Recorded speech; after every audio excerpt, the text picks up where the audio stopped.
He had an infant in his hand, clutched it like a football, so to speak, and was running with a very small baby in his hands. At that point, it's just, crap, what are we gonna do now? In my 26 years of law enforcement, I've never come into a situation like that. We're last seconds of the game, and now everything changes because he has an infant with him. I felt like I lost all the blood in my body from my head down to my toes. Kind of like, oh my, I was not expecting that at all. And I was like, oh my, like what is, like, I hope nothing bad happens. You know, it's a child.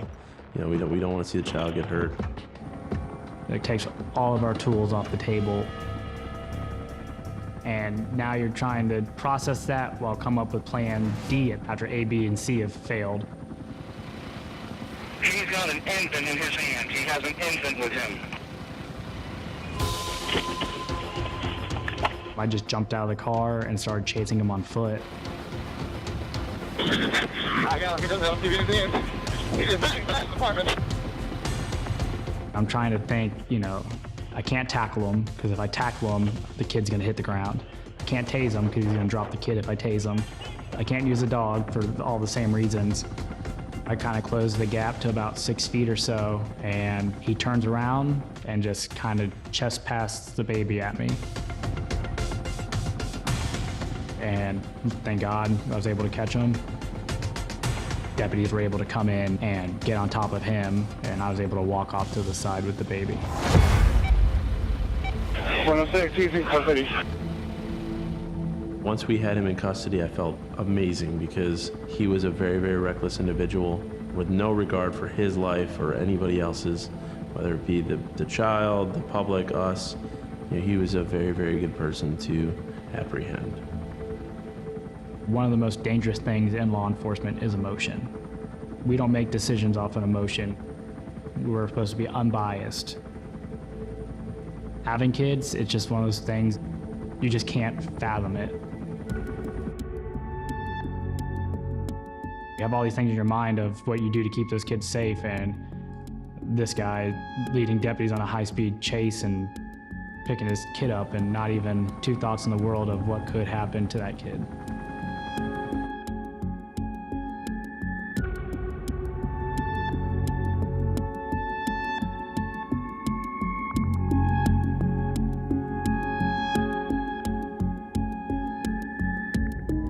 Looking back, if I had known there was an infant in the vehicle, would definitely not have hit the vehicle, would probably not even have chased the vehicle, because if they got into an accident or something, it would be very, very detrimental to the child, and we are not here for that. Getting home, you know, you look at your kids different, you hold them different, you kind of realize how precious they are and how precious their life is.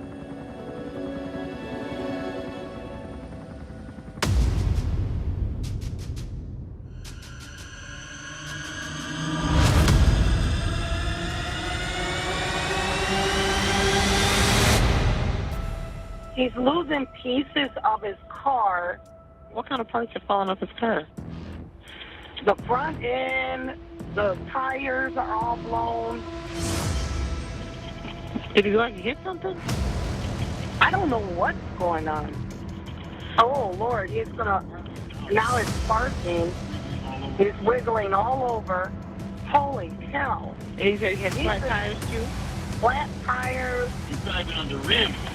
Oh, All the Lord. tires are blown? Oh, there's pieces flying.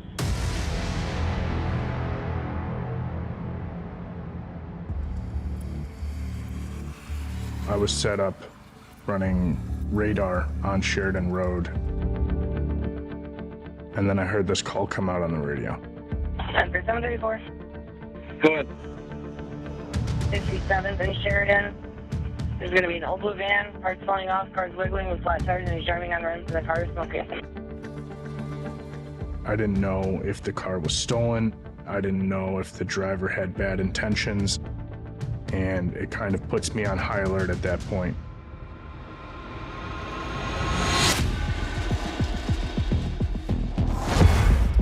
Oh, there's the cops are right behind them.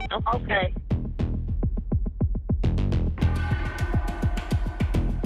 I don't want to even get something's going to fly off his stay car. a distance. Oh, he's not stopping. Typically, when you get a flat tire, you start to feel it in your car because your tires are uneven. You can hear it thumping and starts to grind if you get on the wheels itself.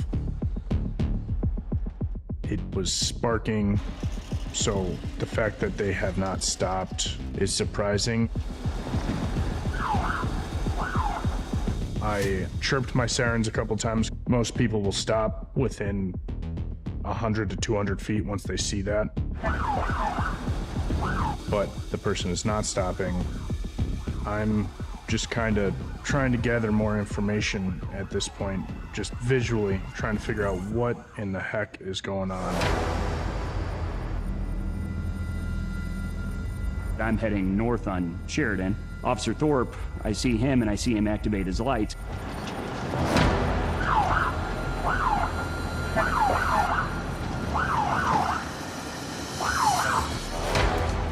When the wheel starts sparking, people tend to get out. There's a bunch of things that we're trying to evaluate at that point. Is that person going to be violent? Were they stop sticked in another county?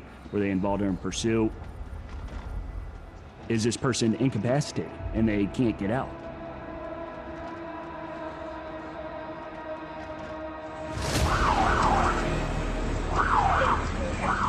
I'm trying to give updates to dispatch. Well, we're still going.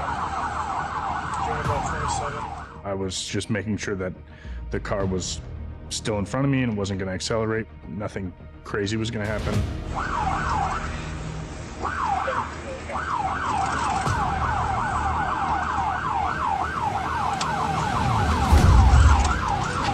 Car's on fire. Oh, there's a fire! There's a fire!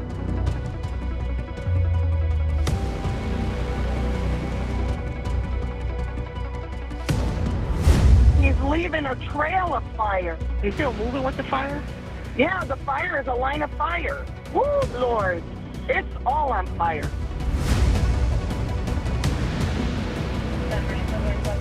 It looks like Back to the Future. Like it starts sparking and then now it's starting to ignite.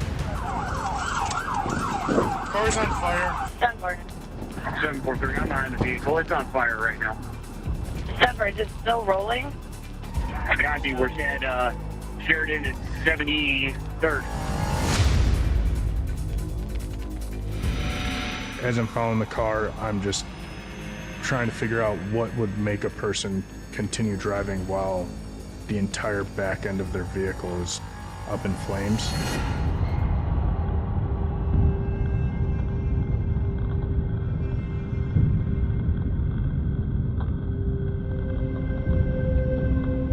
Anybody who's of sound mind and their vehicle's on fire is going to stop that car and get out.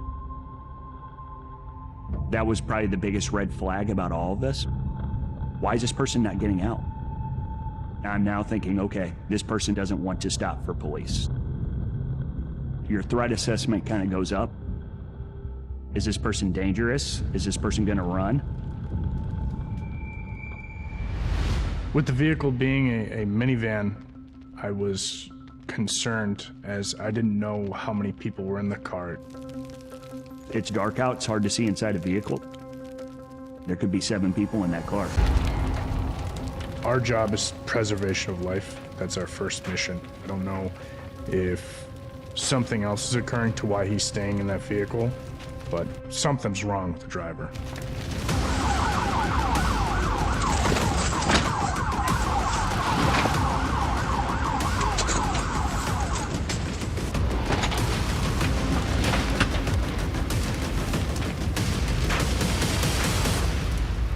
We saw the driver's side door kick open.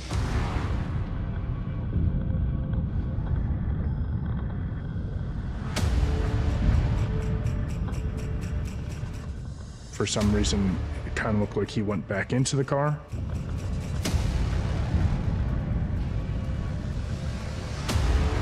My mind began racing about what the person could possibly be reaching for.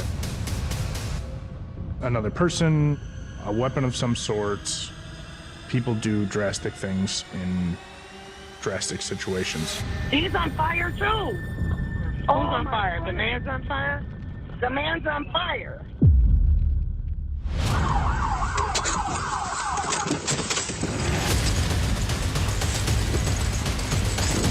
Get out! Get out! Get out! Get out! Get out now! As I got close to him, I saw that he wasn't moving very fast. I realized that this became more of a rescue mission than a law enforcement mission. And me and Cody just kind of grabbed him. Get out! Get out! Get out now! It was all reaction. It was all, get this person out now.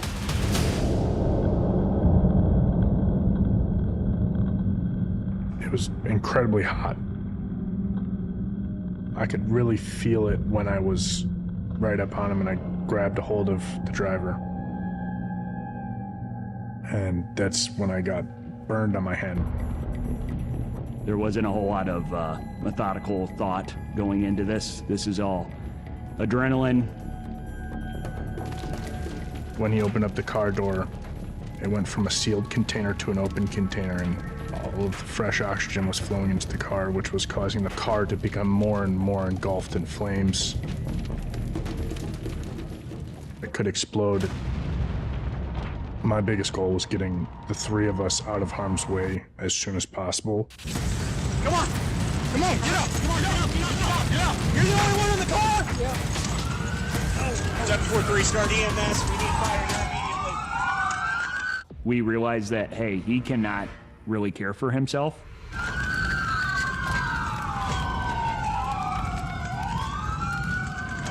up with me. Get away from this. Help me out. Help him out. Help him out. Come on, man. Let me get to my feet. He wouldn't walk when we told him to. He fell down. Come on. Come on! Stand up now! Stand up now! Stay away from the vehicle.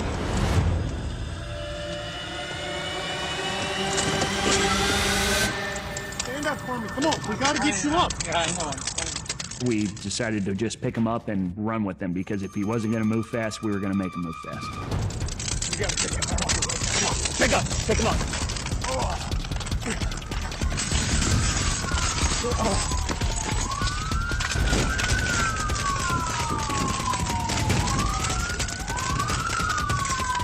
You guys want to get him in my squad car? Yeah, get him in the squad. All right, come on, sir. Him in the squad. Someone ID him.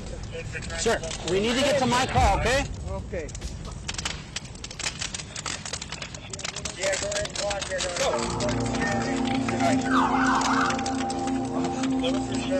Once we realized the driver was safe and there was no one else in the car, it was kind of like, holy cow, what did we just do? Sir, can you take the jacket off for me? I want to make sure you're not burned on your arm.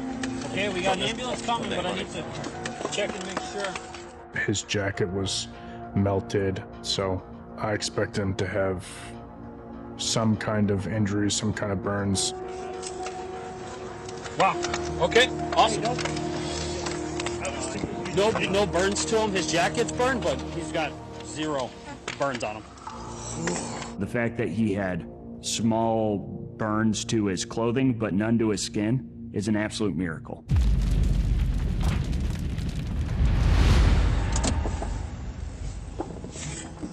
Sir, do you know what happened? Yeah, I blew a tire and I kept on going. Why?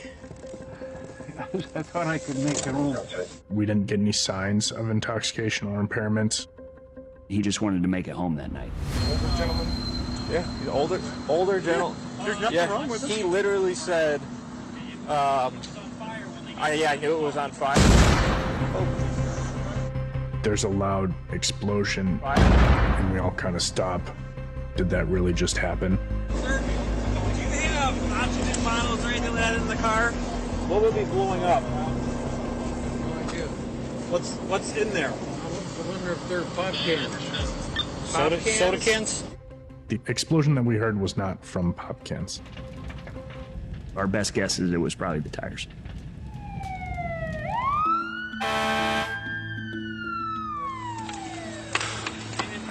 Good job, buddy. We got her done.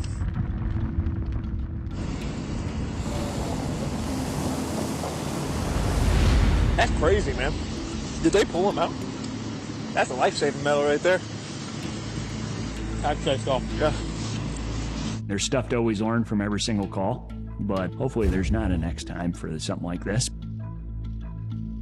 We did the best we could with the information we got, and we had a good outcome, which is all we can ask for.